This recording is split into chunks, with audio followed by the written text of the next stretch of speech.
सब विध से नाथ गयो में हार। तुम्हारो कहलाए दीन दशा, मेरी लाज प्रभु लाज तुम्हारी।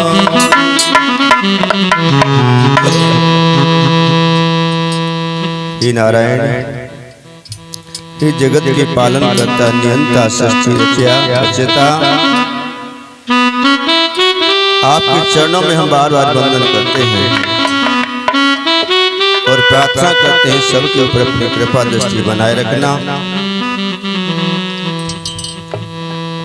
तेरी एक कृपा की झलक जिसके जीवन में आ जाती है उसका जीवन बदल जाता है। सर्वप्रथम उन प्राणेश्वर के चरणों में प्रणाम करने के उपरांत यहाँ उपस्थित सभी भक्तजन और संतजन और सीता सती अनुसुईया जैसी मातृ शक्ति और सभी प्यारे प्यारे भगवान के भक्त और श्रोता, आज हम षष्ठम दिवस की पावन कथा में प्रवेश कर रहे हैं। इस चंदन नगर में ये ज्ञान रूपी गंगा बहाने का जो शुभ संकल्प हमारे प्रिय सुरेंद्र भाई जी और उनकी धर्मपत्नी सुनीता देवी ये शुभ संकल्प किया, जिसको आज षष्ठम दिवस होने के लिए जा रहा है। 5 दिन बड़े आनंद के साथ व्यतीत हुए। आज 6वें दिन की पावन बेला में हम प्रवेश कर रहे हैं।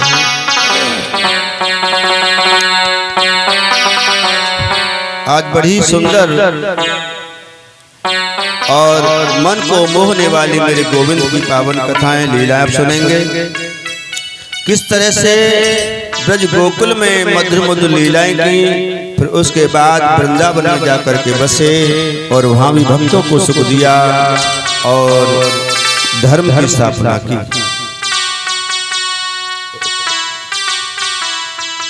उससे पूर्व भगवान के लिए 2 शब्द कहेंगे,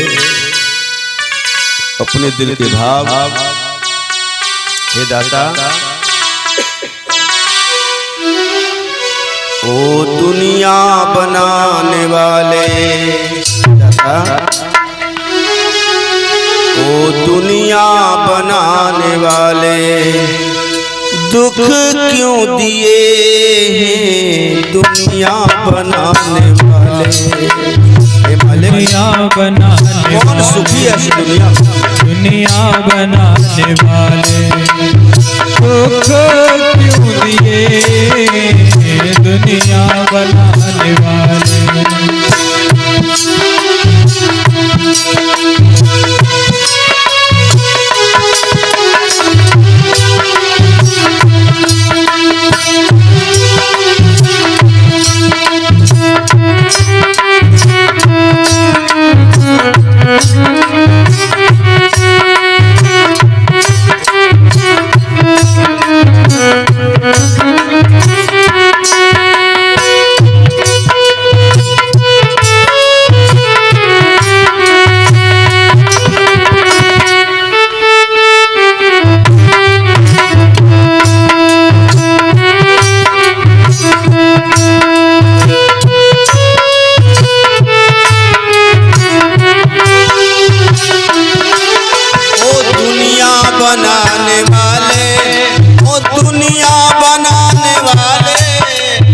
दुनिया बनाने वाले, दुनिया बनाने वाले, दुनिया बनाने वाले, दुनिया बनाने वाले,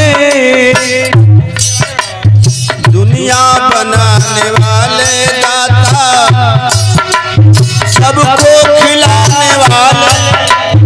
दुनिया बनाने वाले हो दाता, सबको खिलाने वाले।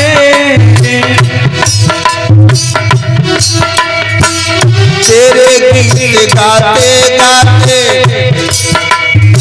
तेरे गीत गाते गाते और जीव में पड़ गए छाले।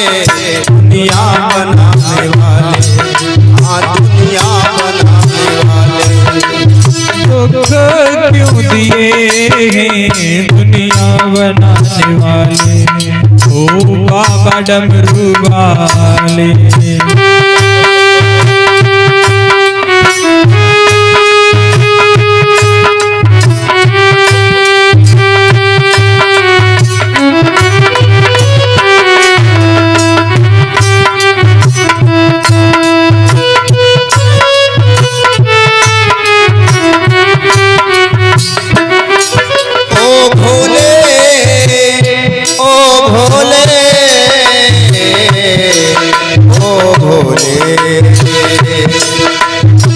मेरे देवा तेरी इस दुनिया में प्रभु धन का बोलबाला, तेरी इस दुनिया में प्रभु धन का बोलबाला, धन का चारों तरफ तेरी इस दुनिया में धन का बोलबाला, पैसे का बोलबाला, धन का बोलबाला, पैसे का बोलबाला, चारों तरफ लगे हैं, यहाँ चारों तरफ लगे हैं, अरे माया मोह के ताले, दुनिया बनाने वाले, हाँ दुनिया बनाने वाले, दुख क्यों दिए मेरे मालिक बनाने वाले।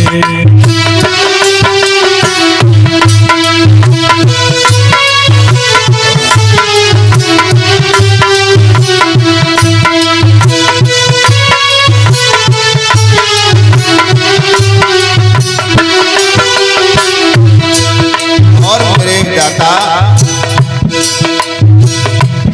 तेरी इस दुनिया में ओ स्वामी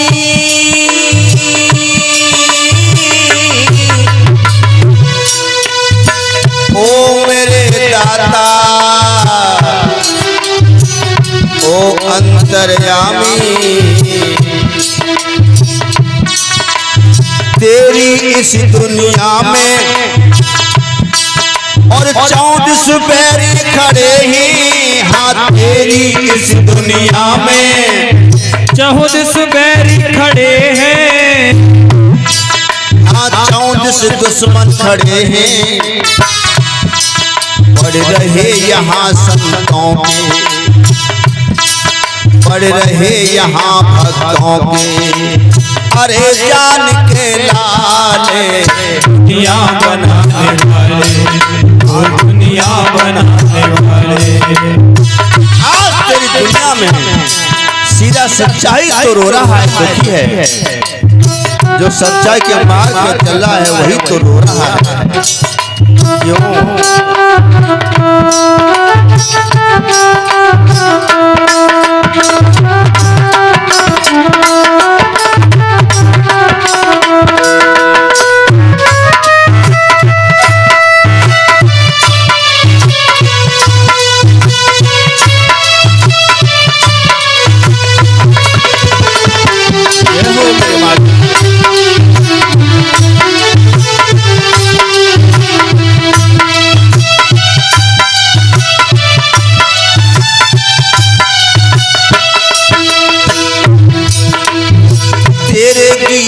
गाते गाते ओ भोले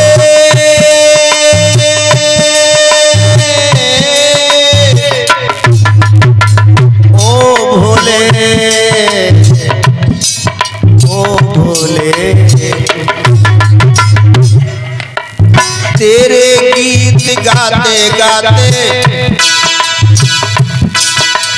पड़ रहे जीव में छाले, दुनिया बनाने वाले, हाँ दुनिया बनाने वाले, दुख क्यों दिए हैं दुनिया बनाने वाले, दुनिया बनाने वाले, ओ बाबा डमरू वाले।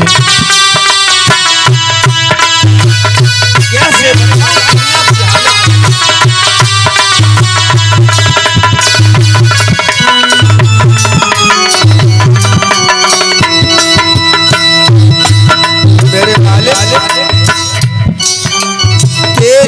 इस मतलबी दुनिया से सारा संसार, तेरी इस मतलबी दुनिया से प्रभु दिल भर गया है। तेरी इस स्वार्थी दुनिया से ये दिल भर गया है, ये मन भर गया है। अब तो इस पागल को, अब तो इस पागल को इस दुनिया से उठा ले, दुनिया बनाने वाले। कब बुलाएगा तू गोदी में?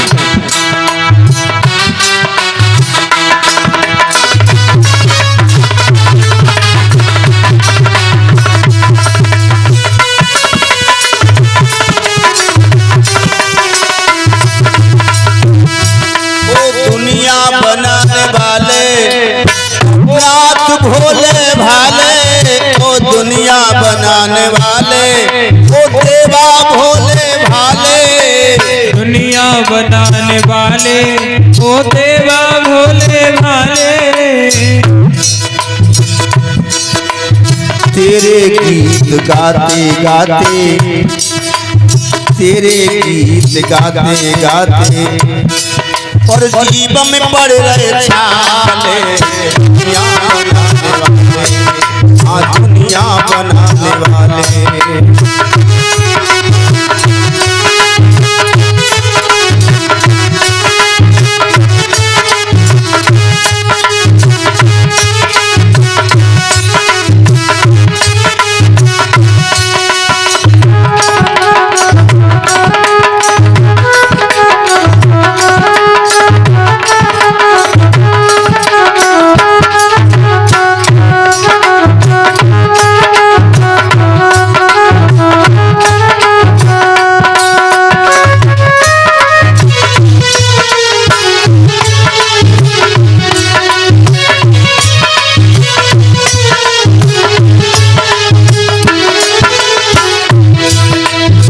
गोविंद भगवान की जय हो।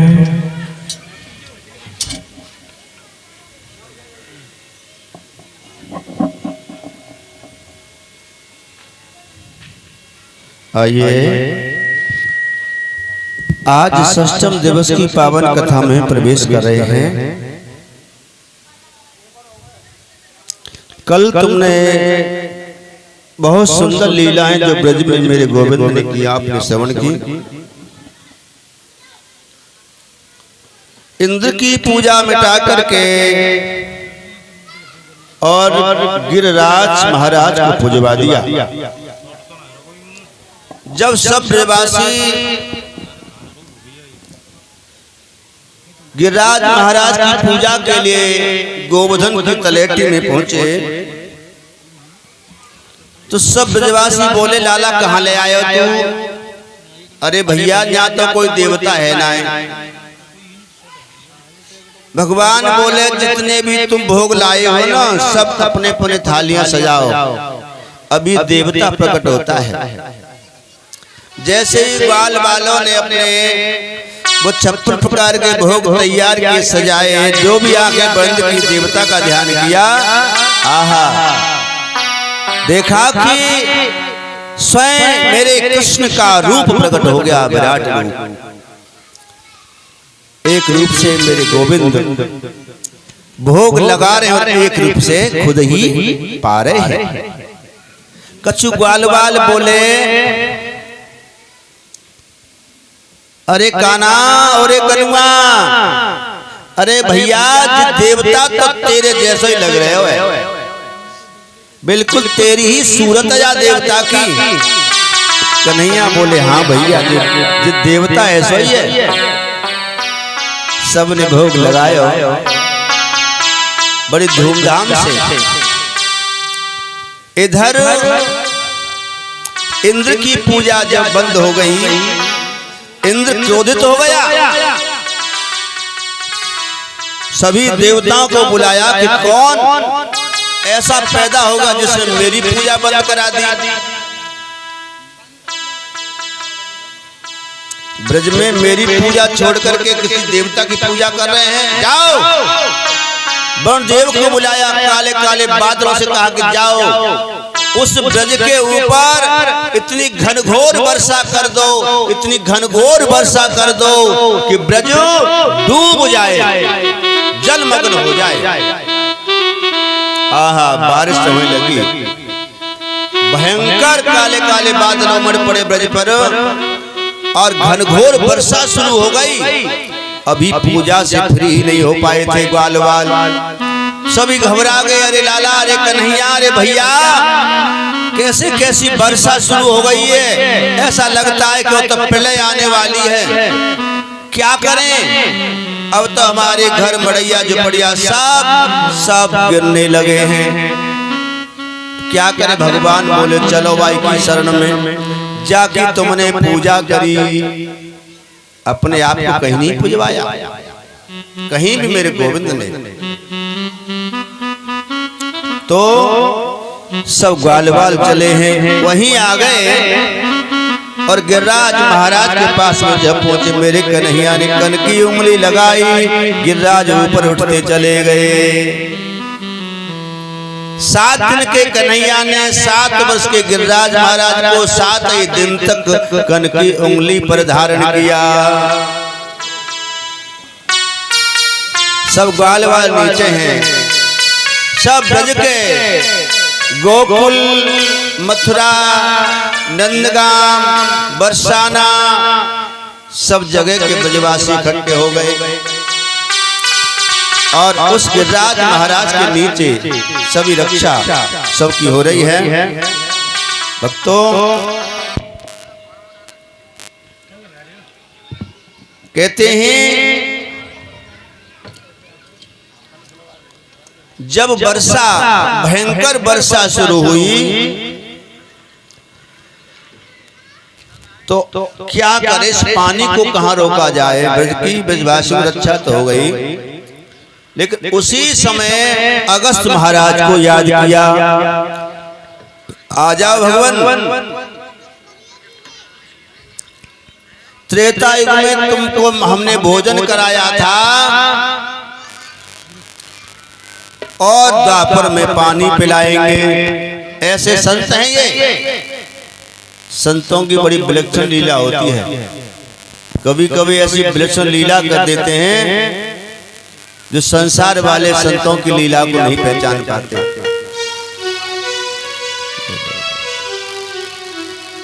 एक बार जब वनवास से आ गए घर पे, तो जानकी मैया के मन में विचार उठा के कहा ऐसे संत को भोजन कराऊं, क्योंकि हमने 14 वर्ष तक संतों से सेवा ली है, मैं सेवा करना चाहती हूँ। अच्छा, अन्नपूर्णा है भगवती, तो कहा कैसे किसको बुलाएं? तो राम, क्योंकि सीता मैया अन्नपूर्णा है। तो अगस्त महाराज को बुला लिया, प्रभु आइए आप, आज हमारे यहाँ तुम्हारा निमंत्रण है। आगे अगस्त महाराज, क्योंकि सीता जी ने कहा कि प्रभु ऐसा कोई संत नौतियों जो ज्यादा खाए वाला हो, कोई हमारे नौते तो कोई फर्क ना पड़ रहा, 1.5 रोटी खाते हैं, आज तुमने एक भी रोटी नहीं खाई, तो ज्यादा खाने वाला। तो अगस्त महाराज को बुलाया गया, अगस्त महाराज के लिए भोजन व्यवस्था आरंभ की और भोग लगाने लगे। तो जितना रसोई में सामान बना था और परोस दिया, देखते ही देखते सब चट कर गए। और लाओ, अब सीता जी से व्यवस्था नहीं बन पा रही, गणेश जी को बुलाया कि आप आओ, रिद्धि सिद्धि को बुलाया, लक्ष्मी को बुलाया, सबको बुलाया, सब भोजन बनाने में लग गए। लेकिन अगस्त महाराज जी को पेट ही नहीं भर रहा, खाते खाते 6 महीने हो गए, उठे ही नहीं। अब सीता जी परेशान हो गई, अच्छा महात्मा बुलाए, तो बोली महाराज ऐसा करो, कुछ संत ऐसा कहते हैं कि जब आधा भोजन हो जाए तो बीच में पानी पी लेना चाहिए। तो बोले हे भगवती सीते, जब आधा भोजन हो जाएगा तो पी लूंगा, अभी आधा ही नहीं हुआ है। अब भोजन करने का भी नियम है, पानी पीने का भी नियम है, और रोटी बनाने का भी नियम है। रोटी बनाना जानती हो तुम? नहीं जानती। रोटी कैसे बनानी चाहिए?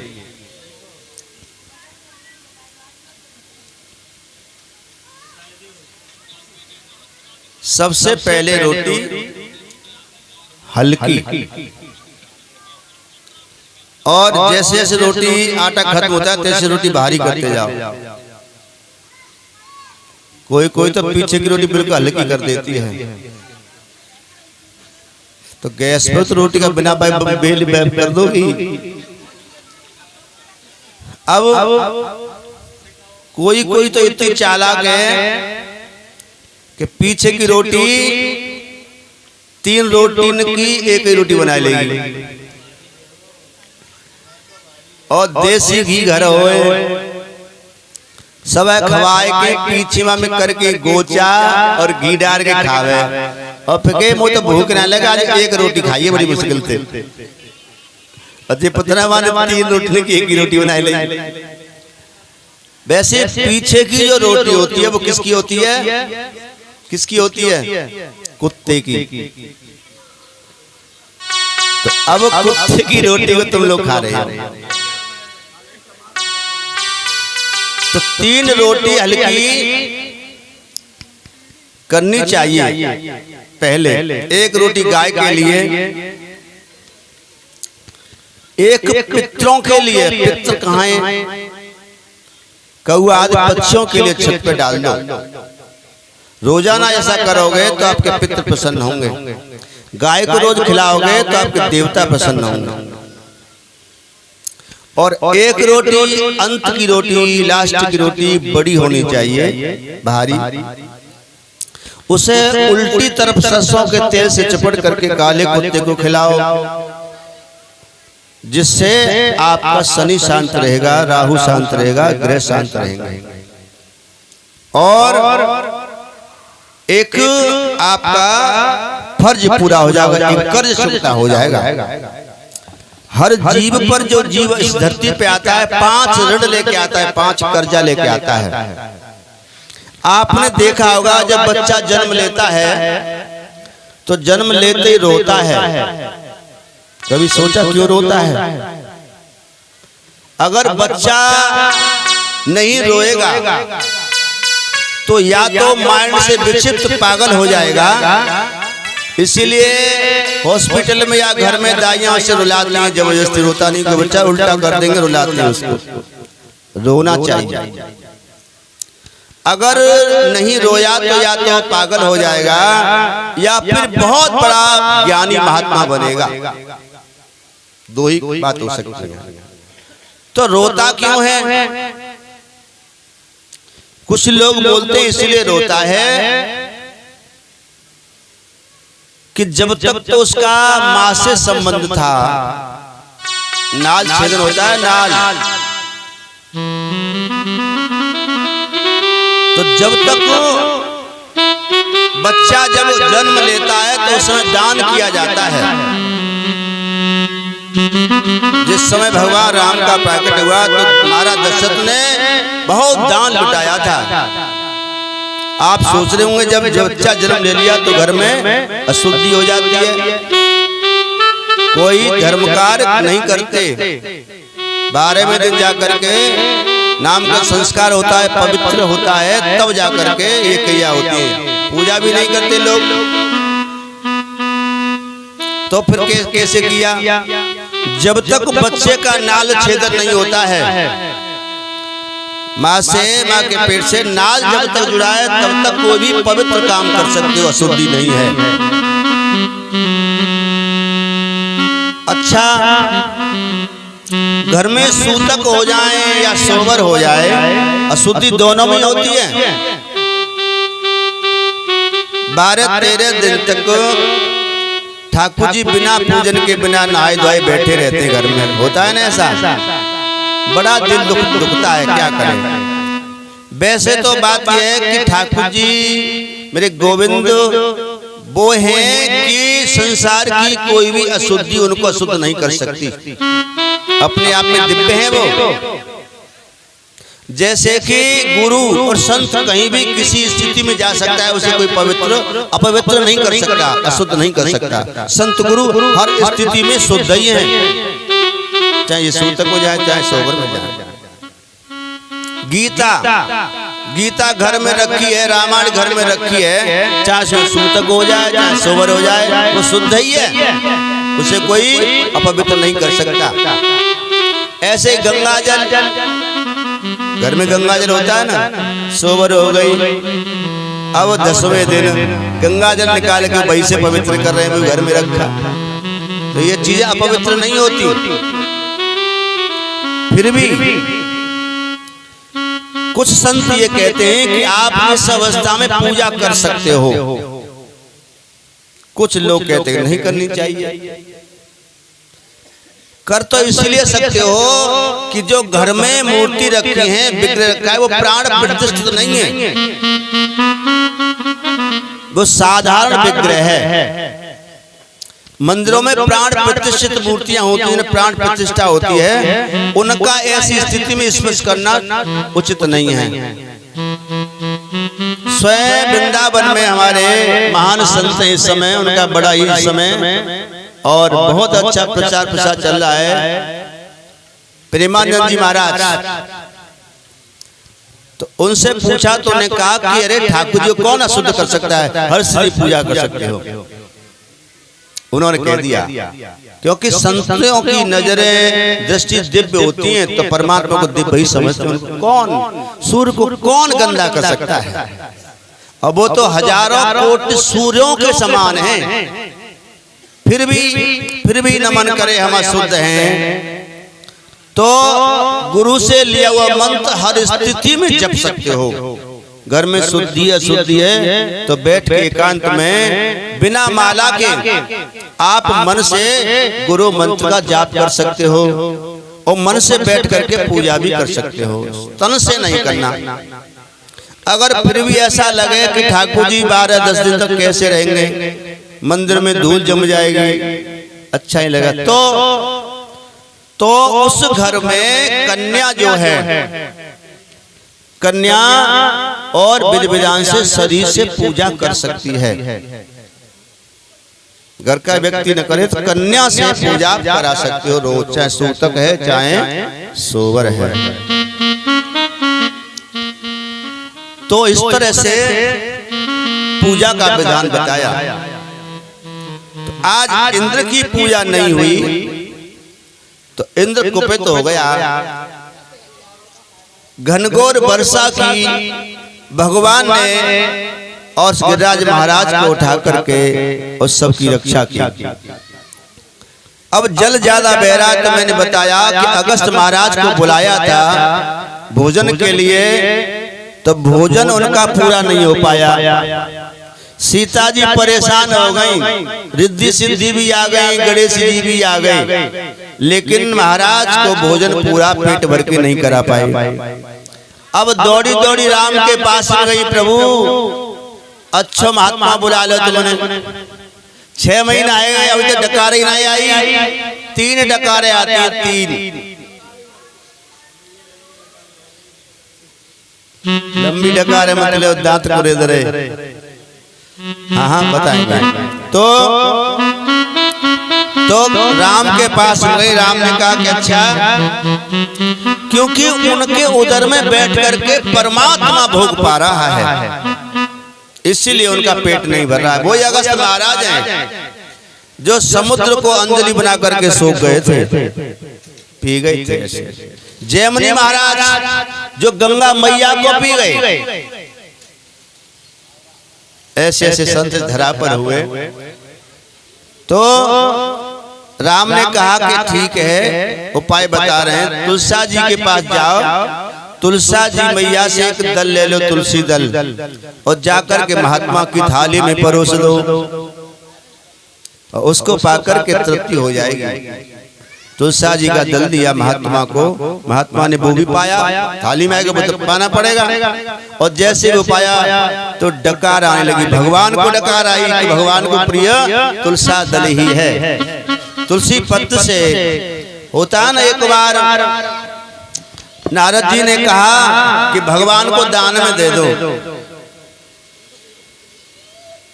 संकल्प तो कर दिया, लेकिन बचाने के लिए कहा कि इनके बराबर यदि तुम चाहो तो इनके बराबर सोना देके और तुम अपने प्रभु को बचा सकती हो। तो वहां पे सत्यभामा ने और बहुत सारा भगवान को तुला दान किया, तुला में रखा, एक तरफ बहुत सोना सोना सोना चढ़ाया चढ़ाया, लेकिन भगवान की बराबरी नहीं कर पाया। सोना भगवान की बराबरी करेगा? थक गई सब रानियां, भगवान मुस्कुरा रहे हैं, तो कैसे क्या हो? तो उनकी तब कहा कि एक तुलसी दल ले आओ, उस पलड़े में रख दो, भगवान की बराबरी हो जाएगी। तो तुलसी दल लाए, अब डकार आने लगी, अब पानी पिलाओ। तो राम बोले प्रभु इस युग में तुमको भोजन कराया है और आगे वाले युग में तुमको पानी पिलाएंगे। तो दूसरे युग के लिए प्यासे रहे और अब उनको याद किया, महाराज आ जाओ, जितना पानी बरस रहा है सब ओक लगा के पीते जाओ।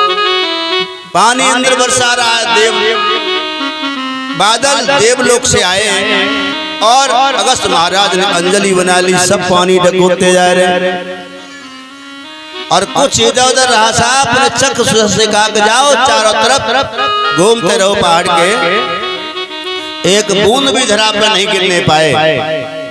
चक्र सुदर्शन सबको जलाता रहा और अगस्त महाराज पीते रहे। 7 दिन तक घनघोर वर्षा हुई। अगर जिसमें महाप्रलय होगी ना, कहते हैं कि सैकड़ों सूर्य दमकेंगे, इतनी भीषण गर्मी पड़ेगी, सब कुछ जल जाएगा। फिर उसके बाद भयंकर वर्षा होगी और वर्षा में बिल्कुल जल ही जल हो जाएगा, सारी सृष्टि में सब खत्म हो जाएगा। उसे बोलते हैं महाप्रलय। तो इस तरह से भगवान ने और ब्रजवासियों की रक्षा की। 7 दिन तक घनघोर प्रलय हुई, और जब प्रलय होगी तो मात्र कहते हैं 24 घंटे वो जल बरसेगा, उसी में सारी धरती जलमग्न हो जाएगी। और यहाँ सारी ताकत लगा ली इंद्र ने, 7 दिन तक घनघोर वर्षा। तो भगवान ने रक्षा की, कहते हैं कि जाको राखे साइया, मार सके नहीं कोई, बालनवा को कर सके चाहे जग बैरी हो। जगन्नाथ का भक्त जगत में हार नहीं सकता, जिसके रक्षक हो भगवान उसे कोई मार नहीं सकता। इस तरह रक्षा की। इंद्र बड़ा प्रसन्न है कि मैंने इतनी अथाह वर्षा की है, अब तो बिल्कुल नाम निशान मिट गया होगा। ब्रह्म में कोई चिड़ैया न जिंदा रही होगी। अब चल के तो देखो, इंद्र आया, इन्होंने दृष्टि डाली तो देखो तो ब्रज में धूल उड़ रही है, धूल उड़ रही है, ये क्या होगा? वो जल कहाँ गया? इतनी घनघोर वर्षा मैंने ब्रज पे की थी। देवता ने कहा कि देखो, दृष्टि से देखो, तो भगवान ने अपना रूप का दर्शन कराया। और इंद्र, ये ब्रज मेरा घर है, तुझे हमने धरती का देवताओं का राजा बना दिया, अपने घर को थोड़ी राजा बनाया है, ये मेरा घर है। ब्रज भूमि मेरे भगवान का घर है। जब प्रलय होगी तो 2 ही जगह बचेंगी, बाकी सब खत्म हो जाएगा। अगर तुम्हें बचना है तो वहां जाकर के प्लॉट ले लो और वहीं घर बनवा लो। वो जगह बताऊं, एक काशी, एक वृंदावन। इनका प्रलय में भी कुछ नहीं बिगड़ पाएगा। कि काशी मेरे भोलेनाथ का घर है और वृंदावन मेरे कन्हैया का घर है। जब सारे तीर्थ इकट्ठा हुए, वोटिंग हुई, चुनाव हुआ, तो प्रयागराज जो इलाहाबाद प्रयाग जिसे बोलते तीर्थराज प्रयाग, तो उसको सभी तीर्थों का राजा बनाया कि जितने भी तीर्थ हैं सभी उसको कर देंगे टैक्स, सभी समय पर उसको टैक्स पहुंचाते हैं। लेकिन वृंदावन से टैक्स नहीं गया। प्रयागराज बड़ा नाराज हुआ और खबर आई, अरे वृंदावन हम सब तीर्थों के राजा हैं, तेरे यहाँ से टैक्स नहीं जाता है। क्योंकि जब कोई बड़ा राजा होता है तो छोटे राजा उसको टैक्स देते थे। तो भगवान प्रकट हो गए, और प्रयाग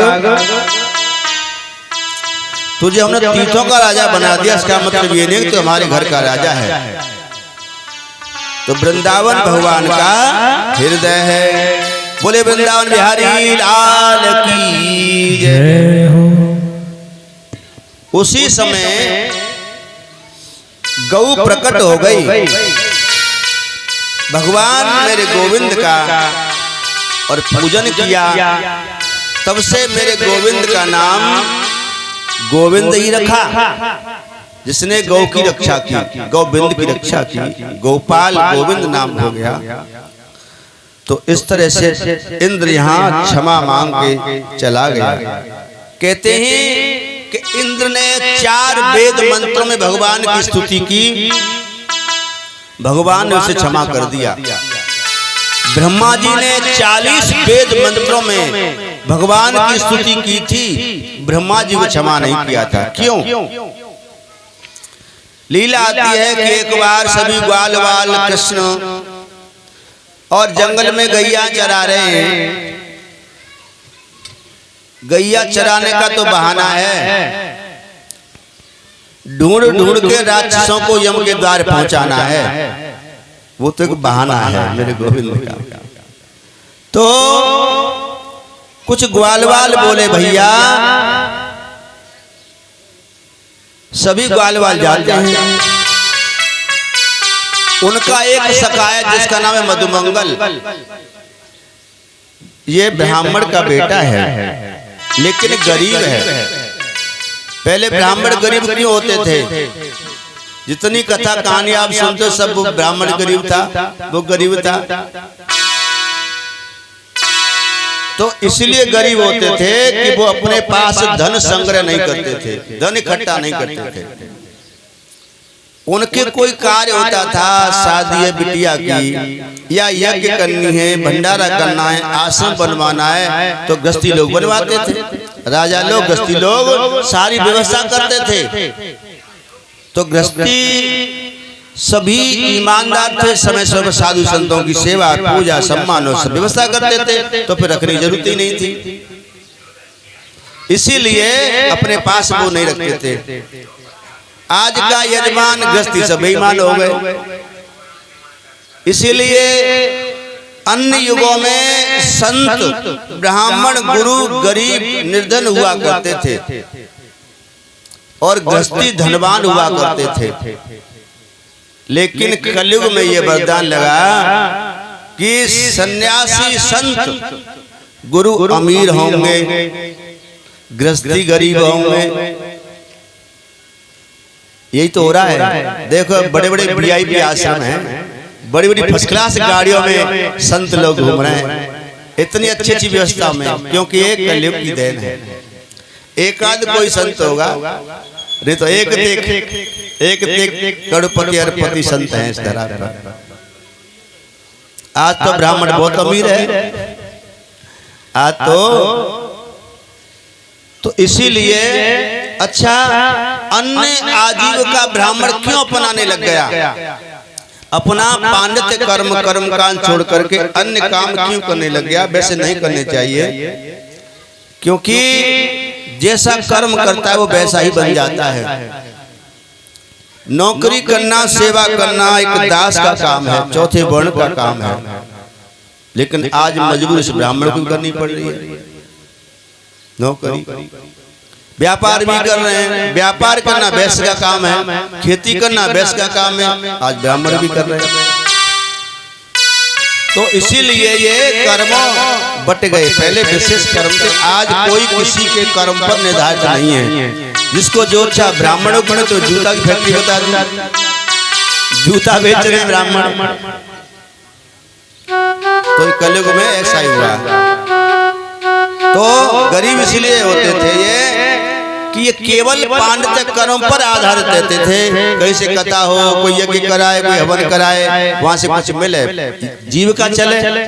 कभी महीने 2 महीने कोई कथा कुछ आता था, उसे उधर पूर्ति करते थे। लेकिन धीरे धीरे क्या हुआ, पंडित जी के 4 बच्चा रहे, एक पंडितान रहे, और 1 महीना बाद यजमान के कोई कथा को निमंत्रण आया। पंडित जी आशा लगा के बैठे, वहां से आ जाएंगे 10-20 रुपया, कछु खाए पी व्यवस्था बन जाएगी। और वहां यजमान ने बुलाए ले, पंडित जी मांगते नहीं है कुछ भी। अब यजमान क्या चले गए, हवन कर दो, कथा कर दे, सब मंत्र फूंक दे, सब काम कर दो, आशीर्वाद दे दे,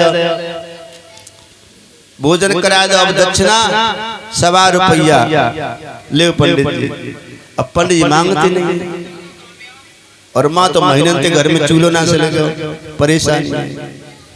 तो अब लेके चले गए पंडित जी। पंडितानी गुस्सा में आएगी, भाड़ में जाए, काम छोड़ो, जाओ वहां नौकरी कर लो, दुकानदारी कर लो। ऐसे सोच सोच के ब्राह्मण दूसरे कार्य करने लग गए। कुछ रहे बच्चे रह गए, तो उन्होंने फिर नियम बना लिया, आपके यहाँ यज्ञ करनी है, हाँ 551 रुपये दक्षिणा होगी, आपको भाव करानी है, हाँ इतनी दक्षिणा होगी। क्योंकि भरोसा नहीं है, और ये सही है कि तुम न कहोगे तो वो देने वाला नहीं है। तुम बिना तय करके कुछ कहने लग जाओ तो आजकल के यजमान तो ऐसे हैं कि तुम्हें जेब की ओर निकाल लेंगे। हुआ ऐसा कई जगह, गांठ के चावल तक धरवा लिए, पैसा तक ले लिए, लेकिन उसका कभी कल्याण होने वाला नहीं है। पूर्वी क्षेत्र में ज्यादा ऐसा हल्कापन है। वहां तो चढ़ावे के पैसे रख लेते हैं, चढ़ावे के पैसा कोई 10 कोई 20, यानी किस कामना को लेकर के दुख सुख में देता है, उस तक को लोग लगे थे। हम गए थे जसराना, कथा हुई लोधी राजपूतों में। तो जब कथा हुई बढ़िया सब कुछ, और हमारा नियम है कि हम कुछ किसी से तय नहीं करते, मांगते नहीं है, जो मिल जाए वो रख लेते हैं। कलाकारों की कुछ कहनी पड़ती है, कला करते हो क्या आते हैं। तो वहां क्या हुआ कि गुरुजी आपने तो कुछ मांगा ही नहीं था, आपने कुछ नहीं कहा था, तो सारी चढ़ाई ले ली, यहाँ तक चावल आए थे, चावल भी उन्होंने ले लिए। सत्य कहने इस गद्दी बैठे हैं, ऐसे लोग हैं पूरब में ज्यादा है। वो एक सौदा करते हैं, कथा नहीं कराते, वो सौदा करते हैं। हमारे यहाँ, हमारे वृंदावन ब्रज में देखिए, आपको अलग से आपकी तय की जाएगी, आपकी दक्षिणा ये है, कलाकार को ये है, और 1 से लाख तक गद्दी पर कितना भी आए वो तुम्हारा। वैसे भी यजमान को इसका फलीभूत नहीं होता है, इसको नहीं लेना चाहिए। तो ऐसा वहां पे होता है। आजकल इधर साइड में ज्यादा सौदा करते हैं, हमारे साइड में ऐसा नहीं होता है। हमारे साइड में तो 1 से लाख तक जो भी पैसा आएगा गद्दी पर या चढ़ावे आरती पर, वो सब व्यास मंडल का होता है, यजमान उसे हाथ नहीं लगाता। अपनी तरफ से अलग से विदाइयां करते हैं। ये ब्रज की देन है। पूर्व में लूट होती है, ज्यादातर सौदा करते हैं। क्योंकि मैं जाता हूँ अक्सर पूर्व साइड में, मैनपुरी वाले साइड में, तो ऐसा लोग करते हैं। तो इस तरह से आज इंद्र गौ के साथ में आया और भगवान से प्रार्थना करी और इंद्र को क्षमा कर दिया। तो मैं बता रहा था कि ब्रह्मा जी को 40 मंत्र बोलने पर भी क्षमा नहीं किया। क्यों नहीं किया? क्योंकि जब ग्वाल बाल भगवान सब इकट्ठे हैं, गैया बछड़ा चरा रहे हैं, तो क्या हुआ कि मधुमंगल उनका एक सखा है, ब्राह्मण का बेटा, गरीब है, उसके यहाँ बहुत हर चीज की कमी है और भगवान का सच्चा मित्र है वो। तो रोज सभी ग्वाल वाल अपने घर से और टोसा बना के ले जाते हैं ना, पहले गैया और भैंस चराने जाते तो घर से ले जाते थे और वहां जाके फिर दोपहरी में सब खोल के खाते हैं, सब ले जाते हैं। भगवान की तरफ से भी सब जाता है, तो मधुमंगल वो कुछ नहीं ले जाता है और उसको सब ग्वाल वाल देते हैं क्योंकि वो गरीब है। तो भगवान ने एक दिन 2 दिन 4 दिन 10 दिन देखा, मधुमंगल से कहा कि तुम कुछ नहीं लाते हो यार, तुम हम सब का खाते रहते हो, क्योंकि भगवान उसकी गरीबी दूर करना चाहते हैं। लेकिन भगवान को तुम्हें देना पड़ेगा। सुदामा के जीवन में गरीबी आ गई तो भगवान स्वयं गरीबी का संकल्प करा कर लेके गए, तब धन आया। ऐसे ही मधुमंगल से कहा, ज्यादा जिद करी तो मधुमंगल ने क्या किया, अपने घर से 4 दिन की बासी कड़ी समझते हो, बेसन बहुत खट्टी मुंह पर न रखी जाए, और ऐसी खट्टी कड़ी एक टिफिन में डब्बा में भर के और ले गए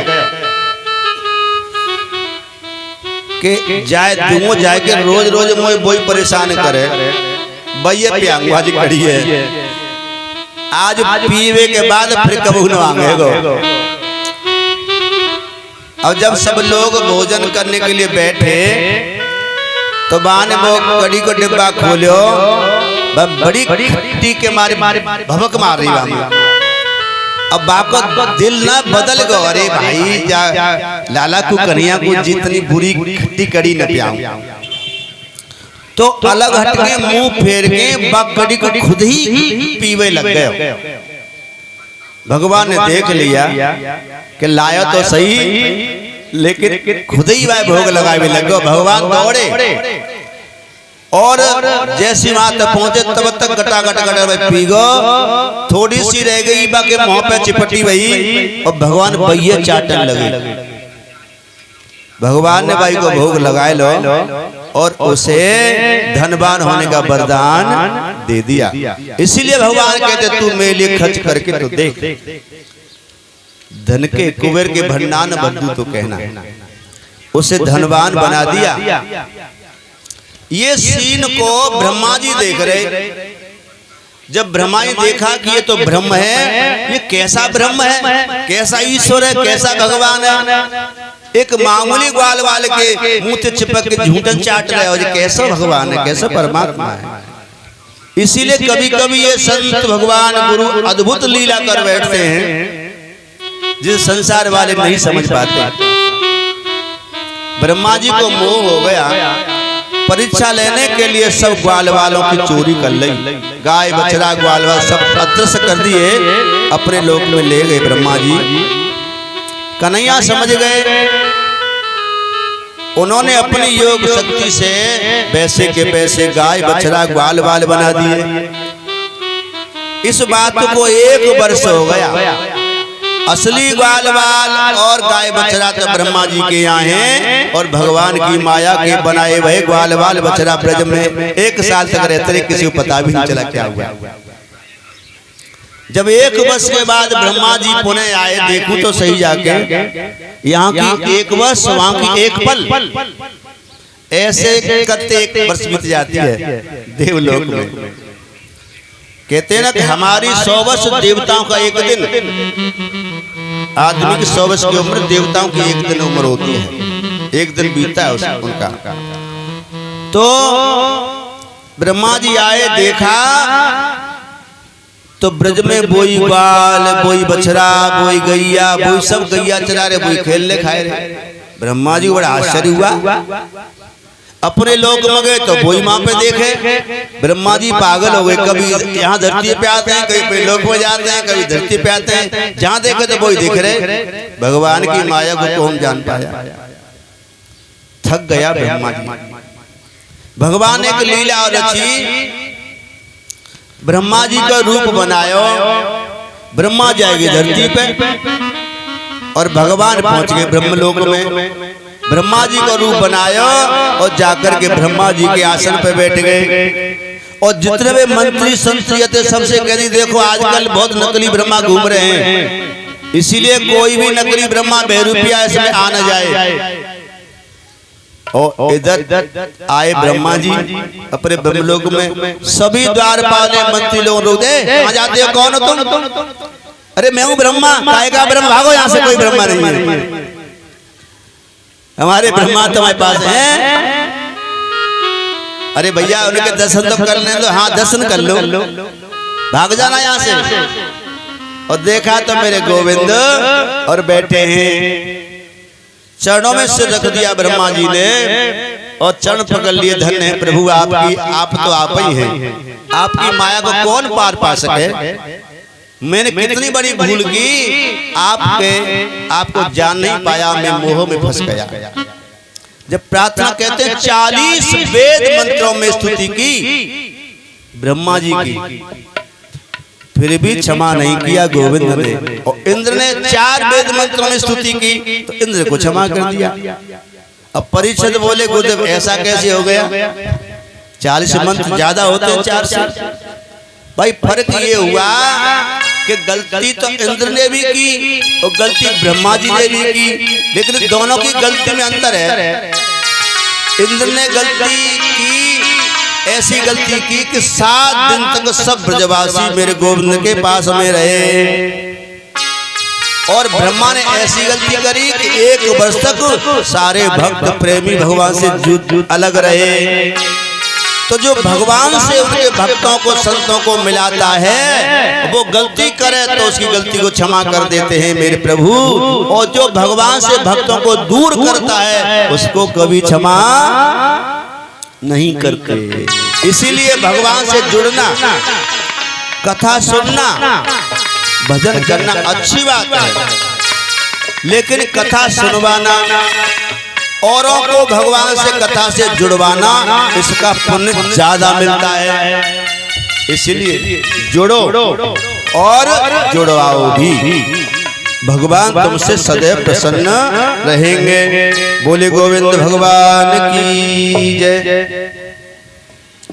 इसीलिए कह दिया क्योंकि परमात्मा का सच्चा प्यार वही पा सकता है जो भगवान से जुड़ेगा और औरों को भी जोड़ेगा। बोलिए आनंद कंद भगवान की जय। इसीलिए कह दिया ओ मनोबा ओ पगले गुरु की ओर निहार रे चेतन, गुरु की ओर निहार मनवा गुरु की ओर निहार, मनवा गुरु की ओर निहार।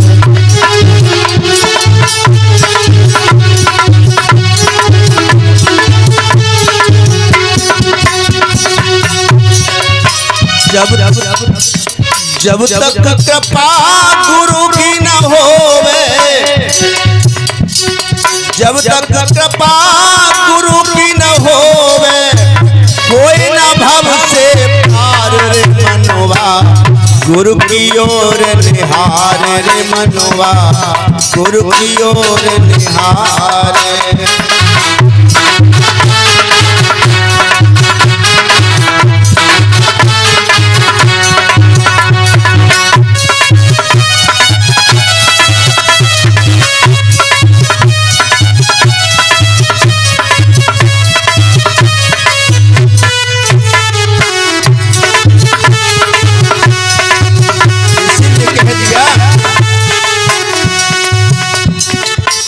चाहे बसो जा करके काशी, चाहे बसो जा करके काशी, वहाँ मिले चाहे कैलाशी, वहाँ मिले चाहे कैलाशी। गंगा घाट के बनो निवासी, गंगा घाट के बनो निवासी। चाहे तन मन रहो उदासी, चाहे तन मन रहो उदासी। गुरु ज्ञान बिनु होवे मेरो गुरु ज्ञान बिना होवे न तेरो तेरा रे उद्धार रे मनवा गुरु की ओर निहार रे मनवा गुरु की ओर निहार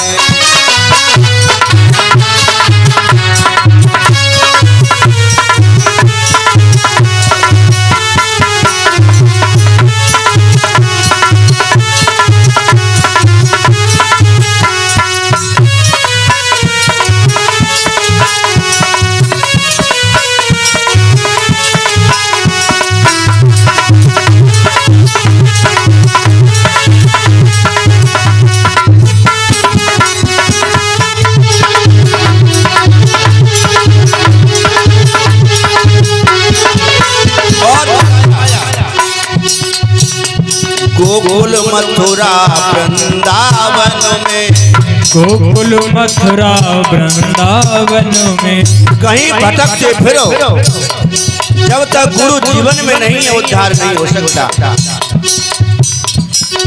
गोकुल मथुरा वृंदावन में गोकुल मथुरा वृंदावन में चाहे भटको गोवर्धन में चाहे भटको गोवर्धन में कुंजन कुंज वन उपवन में कुंजन कुंज वन उपवन में मन रम्यो चाहे नंद नंदन में मन रम्यो चाहे नंद नंदन में गुरु कृपा बिन जान न पाए गुरु कृपा बिन जान न पाए जीवन का ये सार गुरु की ओर निहार रे मनवा गुरु की ओर निहार रे मनवा गुरु की ओर निहार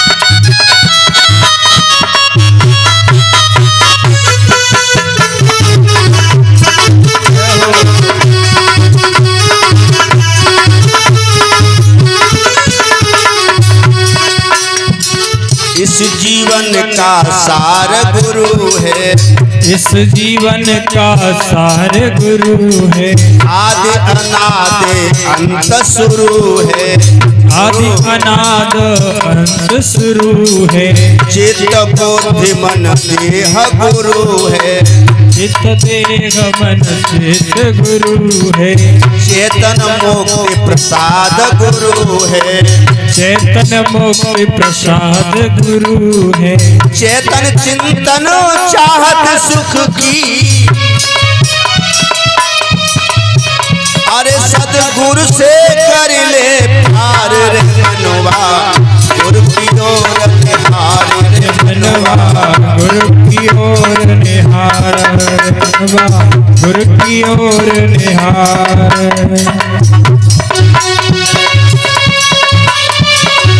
हो नए राम नाम लियो नए कृष्ण नाम लियो तने भरी रहो तू डूब के मर जा रे चलो भर पानी में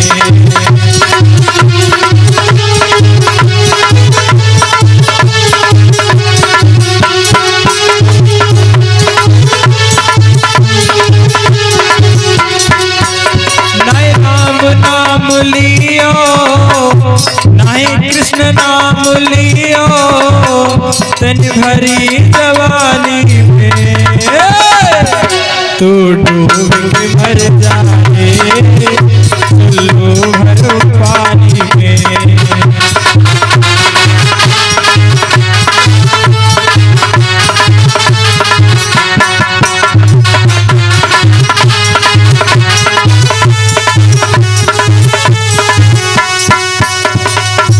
और बताया कहलायो आटी मिल जाएगो माटी में।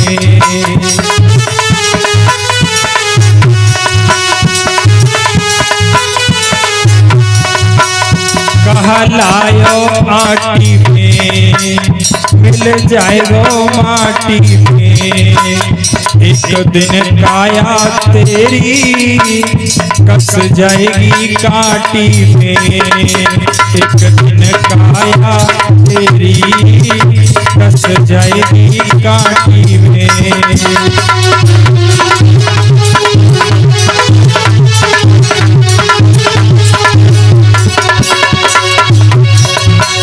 कछु कमाई के ले जा रे, कछु कमाई के ले जा रे अपनी जिंदगानी में।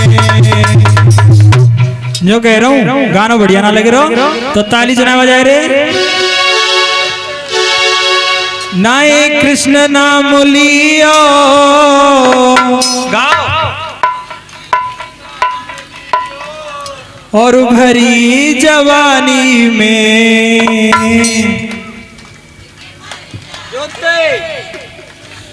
जय जय सब गईयों में संग गई अकेलो के ला रहे हो। तुम इतने जने तो तुम इतने ज्यादा आवाज नहीं कर रही हो भाई।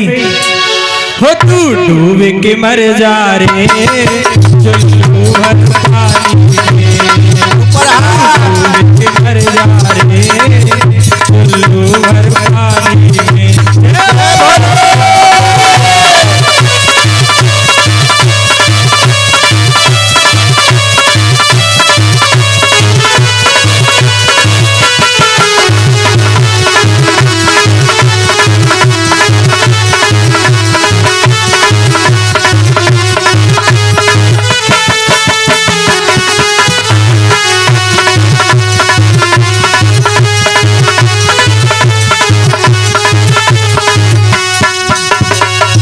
और बताया कर सच्ची भक्ति है, भक्ति में शक्ति है।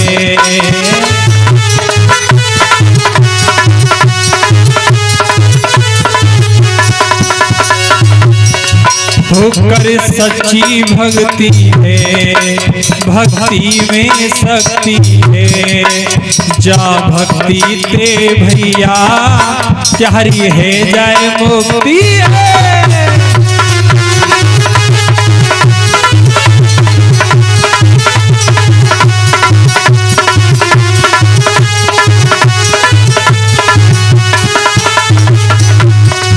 और पानी को बबूला है, पानी को बबूला देखे पानी को गुब्बारों से भूल जाओ पानी में तो नेक देर में बन जाओ नेक फूट जाओ। तो ऐसा ही जीवन हो जमारो हो। पानी को बबूला है मिल जाएगो पानी तू डूब के मर जाए चुल्लू भर पानी में।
चुल्लू भर पानी में।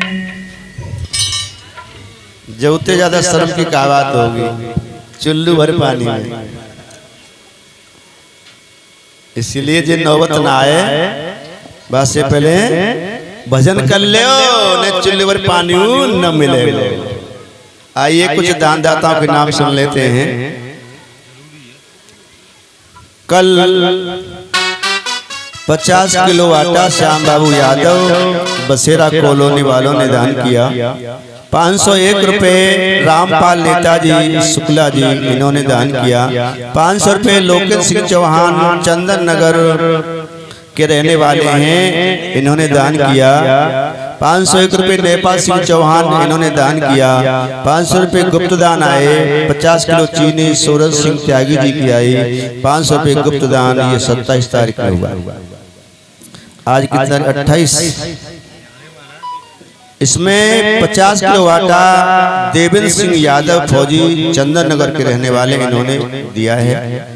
1 टीन घी राकेश बघेल, ये आमन खेड़ा के बामन खेड़ा है, आमन खेड़ा, हाँ आमन खेड़ा के रहने वाले इन्होंने दिए हैं। देसिया के वैरायटी 1000 रुपए राजेश चौहान जी कल आए थे, कमलागर नगर में रहते हैं शायद। 1000 रुपए राजेश चौहान जी कपड़ा धोती सभी कर्मचारियों को, कर्मचारी मान लिया, यही गलती है, कर्मचारी नहीं है ये लोग, ये व्यास मंडल के लोग हैं, ये पूज्य सम्माननीय। तभी से भागवत की वैल्यू घट गई जब से इनको कर्मचारी मान लिया, काम करने वाले। उसी तरह से लोग इनका व्यवहार करते, ऐसा नहीं करना चाहिए। एक व्यास मंडल है, जैसे कन्हैया के संग में सखा मंडल होता था, तो जितना कन्हैया का सम्मान होता था उतना सखाओं का होता था।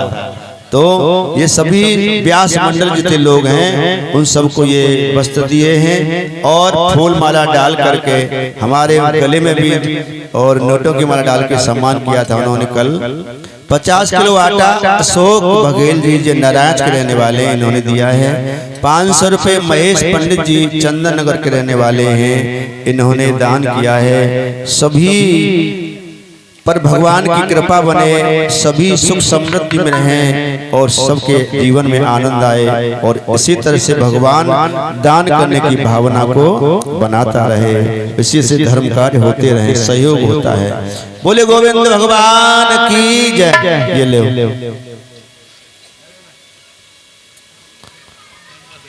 क्योंकि गिरिराज महाराज तो कौन उठाए, कौन उठाए गिरिराज महाराज? गोविंद ने उठाए ना, लेकिन फिर भी ग्वाल वालों ने लाठियां लगाई थी, क्योंकि ग्वाल वालों का ये भाव था कि कहीं गिरिराज गिर न जाए। ऐसे ही करने वाला तो गोविंद है, हम तुम क्या कर सकते हैं, लेकिन हम तुम सबका ये भाव है, मन है कि चलो थोड़ो थोड़ो देव सहारो और गिरन पड़े गिरवर बहारो। तो सबका सहयोग सबका भाव होता है तो अच्छा रहता है, ये धार्मिक अनुष्ठान होते रहते हैं। तो इस तरह से भगवान ने इंद्र का भी सम्मान रखवाया और ब्रजवासियों की रक्षा की और गोवर्धन महाराज को पूजवाया। ये गिरिराज महाराज कौन है? ये गौलोक से आए हैं। राधा रानी कृष्ण जब रास के लिए आए गौलोक से, तो ये भी वहां से आए हैं धरा पर। कुछ संत कहते हैं कि जिस समय समुद्र पर सागर मंथन हो रहा था, समुद्र पर पुल का निर्माण हो रहा था लंका पर चढ़ाई के लिए, तो हनुमान जी और वानर आदि पहाड़ों को खाड़ फाड़ के ला रहे थे पुल बनाने के लिए। तो ये भी दक्षिण से पहाड़ को लेके आए, तब तक पुल का निर्माण हो चुका था। तो कहा कि जहां जो भी पहाड़ को पर्वत को लेके आ रहा है वो वहीं की वहीं उसको छोड़ दो, अब कार्य पूर्ण हो चुका है। तो जब इनको यहीं रखा गया तो ये हताश हो गए कि मैं तो अपने स्थान से भी मुझे ले आए तुम, मुझे घर से बेघर कर दिया और भगवान के काम भी नहीं आया, मुझसे बड़ा भागा और कौन होगा, होता है ना। तो फिर इनको आशीर्वाद दिया कि चिंता न करो, कलयुग में द्वापर में आकर के भगवान स्वयं तुम्हारा पूजन करेंगे और तुमको पूजवाएंगे। तो आज इनकी बहुत बड़ी पूजा होती है गिरिराज महाराज की। कहते हैं ये धीरे धीरे धीरे धीरे तिल तिल लिए घट रहे हैं, जमीन में खसक रहे हैं। जिस दिन ये बिल्कुल समाप्त हो जाएंगे उसी दिन धरती का अंत महाप्रलय हो जाएगी। गंगा जी और गोवर्धन महाराज जिस समय धरती से अलोप हो जाएंगे, अदृश्य हो जाएंगे, खत्म हो जाएंगे, समझना अब ये सृष्टि का अंत आ गया। गंगा जी भी धीरे धीरे चली जाएंगे। गंगा जी कहां से निकली? कहां से निकली गंगा जी? भगवान के चरणों से निकली।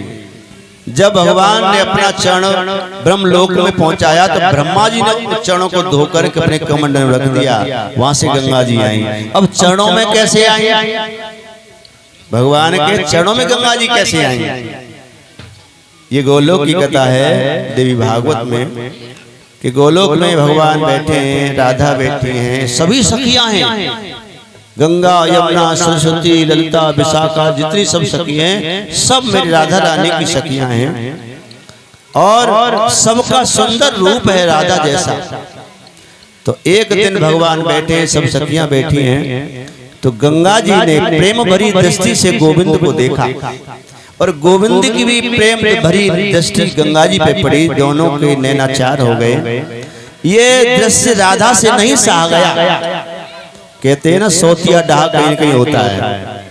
कोई नारी नहीं चाहेगी कि उसके प्रेमी को, उसके पिया को कोई दूसरी पसंद करे। राधा को थोड़ा अच्छा नहीं लगा।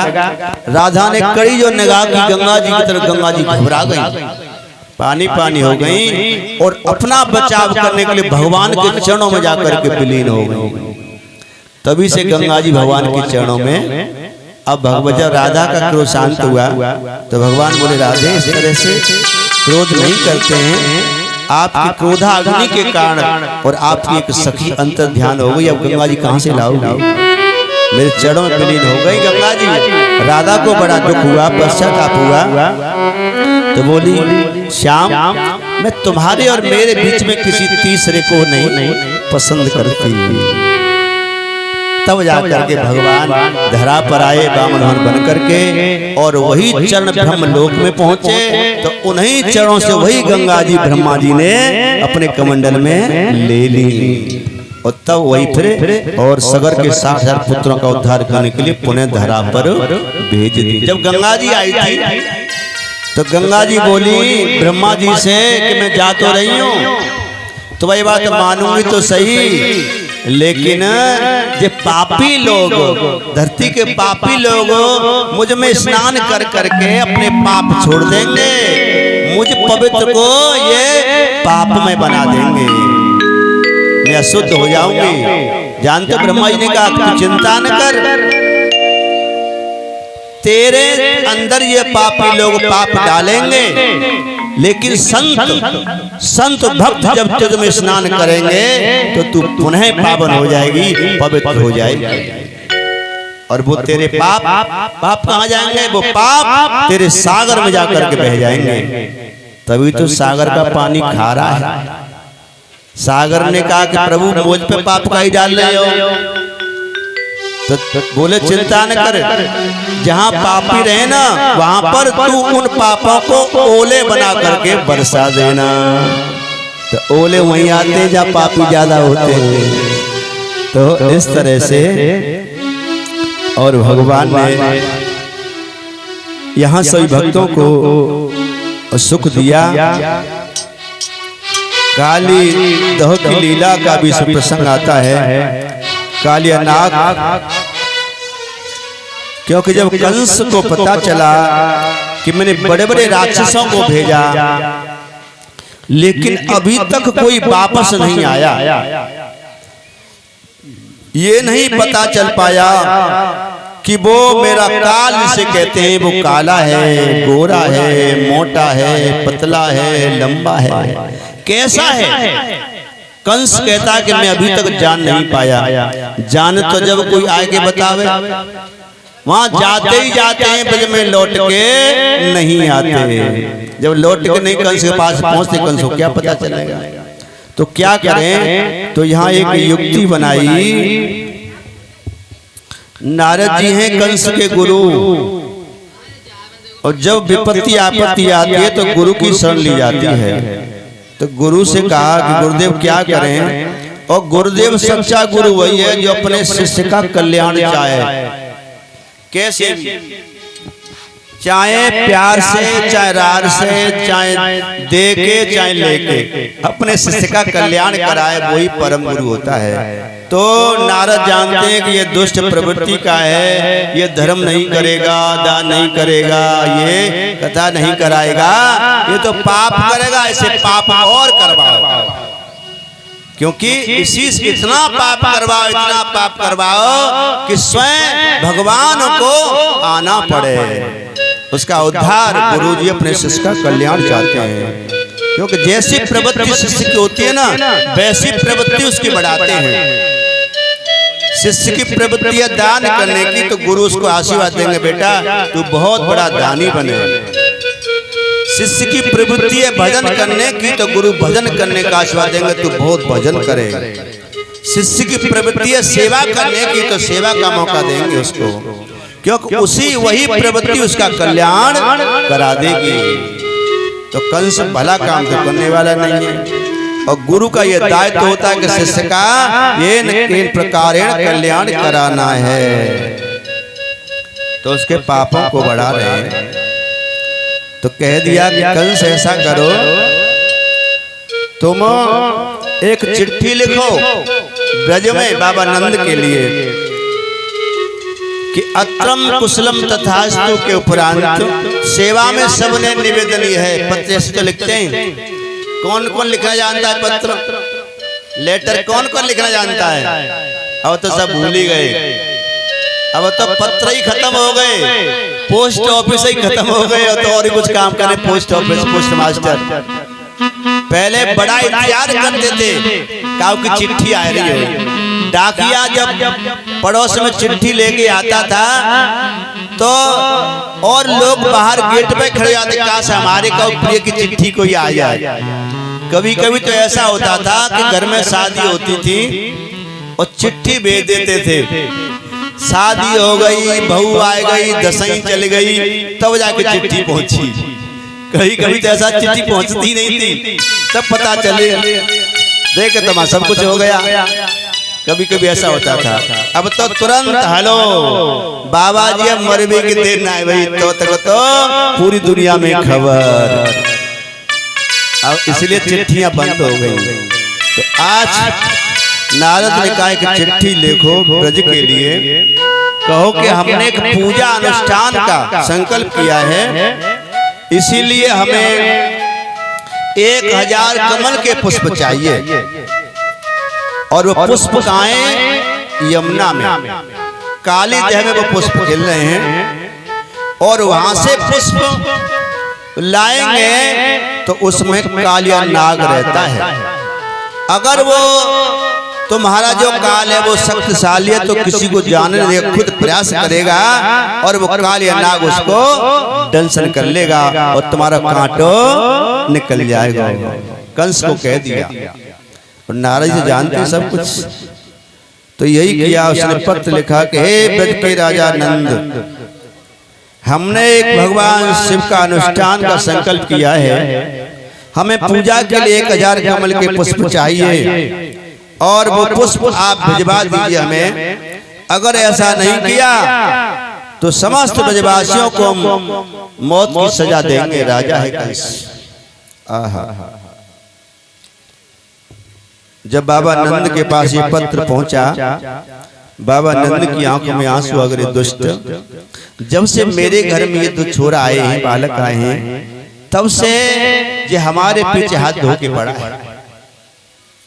जब बाबा चिट्ठी को लेकर के आंखों में आंसू लिए बैठे, तब तक आ गए गोविंद बाबा, क्या बात है, आज कैसे मुंह लटकाए बैठे हो, आंखों में आंसू हैं? कब मैया ने कुछ कह दे, कब मैया से लड़ाई है गई? आज बाबा ने लाला को गोदी में ले लो। ना बेटा, मैया से लड़ाई ना है भाई, तुझे का है, दिखाओ दिखाओ दिखाओ। पढ़ना नहीं जानते गोविंद अभी, लेकिन वो सब जाने, मन की जाने, तन की जाने, जाने चित्त की चोरी। और ऐसे प्रभु से काछ पूजा के हाथ में सबकी डोरी। सब जान गए बाबा चिंता न करो आप, तब तक मनसुखा आएगा। मनसुखा बड़ा है। मनसुखा ने बताया कि लाला कंस ने कमल के पुष्प मंगाए हैं, चिंता न करो, अपना व्यवस्था कर लेगा, आप घबराओ ना। भगवान ने लीला रची, अभी तक वो नहीं जाते थे, ग्वाल वालों को साथ लेकर के और चले हैं। बलराम को साथ में नहीं लिया, दाऊजी साथ में नहीं है, क्योंकि फिर कहूं न कहूं भैया बिरादरी बीच में आड़े आ जाएगी। भाई कालिया नाग, नाग बोए नाग वो भी है, तो फिर कहूं न कहूं बात गड़बड़ जाएगी, इसलिए दाऊजी को साथ में नहीं लिया। आप ग्वाल वालों लेकर के चले गए और जहां पे काली दहे वहीं पे जाकर के खेल रचा दिया। काय को खेल? हमारे देश का राष्ट्रीय खेल कौन सा है? पढ़ने वाले बच्चे बताएंगे राष्ट्रीय खेल बताओ। राष्ट्रीय खेल हॉकी। हॉकी। क्रिकेट वो नहीं है, क्रिकेट नहीं है, हॉकी है। हमारे देश का राष्ट्रीय पक्षी क्या है? मोर। शाबाश। हमारे देश का राष्ट्रीय फूल कौन सा है? आज कमल ही का बोल वाला है। कमल ही भगवान को, देवताओं को पसंद है, इसीलिए सबसे प्यारा फूल और कमल को मत जाना, उसी पर टका टका टका टक चलने दो।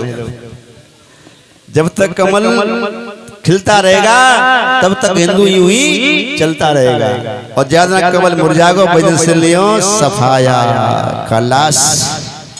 तो आज भगवान वहीं आ गए और खेल खेलने लगे। गेंद बल्ला को खेल खेले हो। आहा,